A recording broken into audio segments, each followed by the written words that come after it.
सन 2000 में अफ्रीका के मेडागास्कर में एक बिजनेसमैन साइमन पियर्स ने 100 से ज्यादा लोगों की मदद से 3 सालों के अंदर 12 लाख गोल्डन ऑर्ब स्पाइडर के जालों को बुनकर एक केप तैयार किया। ये स्पाइडर सिल्क से बनने वाला आज तक का सबसे बड़ा कपड़ा है। एंशिएंट ग्रीक स्पाइडर सिल्क को घावों के इलाज के लिए इस्तेमाल करते थे और ऑस्ट्रेलिया के आदिवासी इसे मछलियां पकड़ने के लिए इस्तेमाल करते थे। लेकिन स्पाइडर सिल्क ही क्यों? क्योंकि स्पाइडर के सिल्क में ऐसी फिजिकल प्रॉपर्टीज होती हैं जो उनको इंसानों से बनाई हुई किसी भी चीज से ज्यादा स्ट्रॉन्ग बनाता है। इन्हीं प्रॉपर्टीज की वजह से स्पाइडर सिल्क साइंटिस्ट का ध्यान अपनी ओर खींच रहा है, जो ये जानना चाहते हैं कि क्या चीज है जो स्पाइडर सिल्क को इतना स्ट्रॉन्ग बनाती है और कैसे हम इनका इस्तेमाल अपने एडवांटेज के लिए कर सकते हैं।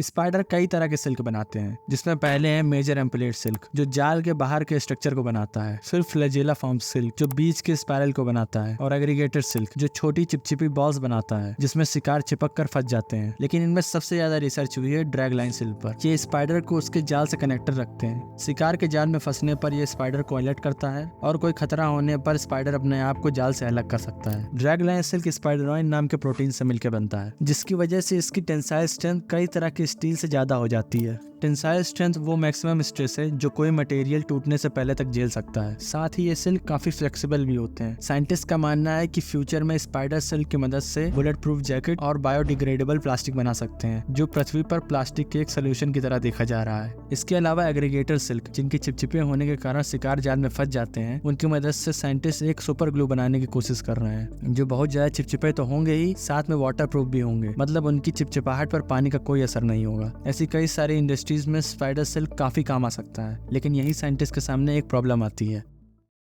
हम अभी स्पाइडर सिल्क को लार्ज स्केल पे प्रोड्यूस नहीं कर सकते, पर सवाल यह है कि आखिर क्यों? क्योंकि स्पाइडर अकेले रहने वाले जीव हैं, इनको पालना बहुत मुश्किल होता है। स्पाइडर को डोमेस्टिकेट करने पर ये एक दूसरे को खा जाते हैं। इसके अलावा एक मकड़ी काफी कम अमाउंट में सिल्क प्रोड्यूस करती है, जिसकी वजह से सिल्क निकालने का प्रोसेस काफी महंगा हो जाता है। इसके साथ ही मकड़ियां अलग अलग तरह के सिल्क भी प्रोड्यूस करती है, जिससे ओवरऑल सिल्क की क्वालिटी में बहुत ज्यादा फर्क पड़ता है। अब क्योंकि स्पाइडर से सिल्क निकालना काफी महंगा और मुश्किल था, तो साइंटिस्ट दूसरे तरीके खोजने लगे। साइंटिस्ट स्पाइडर सिल्क की जगह ये सिल्क जिन प्रोटीन से बनता है उसके मास प्रोडक्शन के बारे में सोचने लगे। ये एक काफी अच्छा विचार था। इसके लिए साइंटिस्ट को स्पाइडर में सिल्क प्रोटीन बनाने के लिए जिम्मेदार जीन को निकाल के किसी दूसरे होस्ट के डीएनए में डालना था, जिससे सिल्क प्रोटीन को मास प्रोड्यूस कर सके। सिल्क कितना स्ट्रांग होगा ये डिपेंड करता है सिल्क प्रोटीन के मॉलिक्यूलर वेट पर। मतलब प्रोटीन में मॉलिक्यूलर चेन जितनी बड़ी होगी, सिल्क उतना ही स्ट्रांग होगा। ये बात साइंटिस्ट का ध्यान पौधों की तरफ ले गई, क्योंकि पौधे को बड़े पैमाने पर उगाया जा सकता है। तो साइंटिस्ट ने पौधे के डीएनए को मॉडिफाइड किया और उससे प्रोटीन बनाने की कोशिश की, और वो कामयाब भी रहे। मगर इन प्रोटीन का मॉलिक्यूलर वेट कम था। इसका मतलब इनसे बनने वाली सिल्क की क्वालिटी खराब होती। तो साइंटिस्ट दूसरे होस्ट की तलाश में लग गए जो लार्ज अमाउंट में स्पाइडर सिल्क प्रोटीन बना सके। फिर साइंटिस्ट का ध्यान बकरियों की तरफ गया, जो ऑलरेडी दूध के फॉर्म में लार्ज अमाउंट में प्रोटीन बनाते हैं। इनके भी डीएनए में मॉडिफिकेशन किया गया, जिससे बकरी ऐसा दूध बना सके जिसमें सिल्क प्रोटीन हो। मॉडिफिकेशन के बाद दूध में काफी ज्यादा अमाउंट में सिल्क प्रोटीन मिला भी, लेकिन इस प्रोटीन का भी मॉलिक्यूलर वेट कम था, तो इससे भी बनने वाले सिल्क की क्वालिटी खराब होती। फिर रेशम के कीड़े के भी डीएनए को मॉडिफाइड करके सिल्क निकालने की कोशिश की गई, लेकिन यहाँ भी सिल्क का मॉलिक्यूलर वेट कम था। लेकिन यही साइंटिस्ट का ध्यान गया बैक्टीरिया पर। यहाँ साइंटिस्ट ने बैक्टीरिया के डीएनए में सिल्क प्रोटीन बनाने वाला जीन को डाला, और कई मुश्किलों के बाद साइंटिस्ट को बहुत कम अमाउंट में सिल्क प्रोटीन मिला। लेकिन इस प्रोटीन का molecular weight natural spider silk protein से बहुत ज्यादा था। मतलब इस प्रोटीन से बनने वाला सिल्क नेचुरल स्पाइडर सिल्क से ज्यादा स्ट्रांग होगा। अब इस प्रोटीन से सिल्क कैसे बनाए ये सोचना था। प्रोटीन जो लिक्विड फॉर्म में होता है उससे सिल्क बनाना बहुत मुश्किल होता है, क्योंकि सिल्क क्रिस्टल फॉर्म में होते हैं। लेकिन रिसर्चर्स ने 10 साल तक मकड़ियां कैसे सिल्क बनाती हैं इस पर रिसर्च किया, और एक ऐसा मैकेनिज्म बनाया जिससे वो प्रोटीन से सिंथेटिक स्पाइडर सिल्क बनाने में कामयाब रहे। और ये दिखाने के लिए उन्होंने एक जूता भी बनाया जो सिंथेटिक सिल्क से बना था। सिंथेटिक सिल्क बनाने का प्रोसेस फिलहाल काफी कॉम्प्लेक्स और महंगा है, लेकिन साइंटिफिक एडवांसमेंट के साथ में जल्द ही ये सिंथेटिक सिल्क कई इंडस्ट्री में पेट्रोलियम फाइबर को रिप्लेस कर देगा।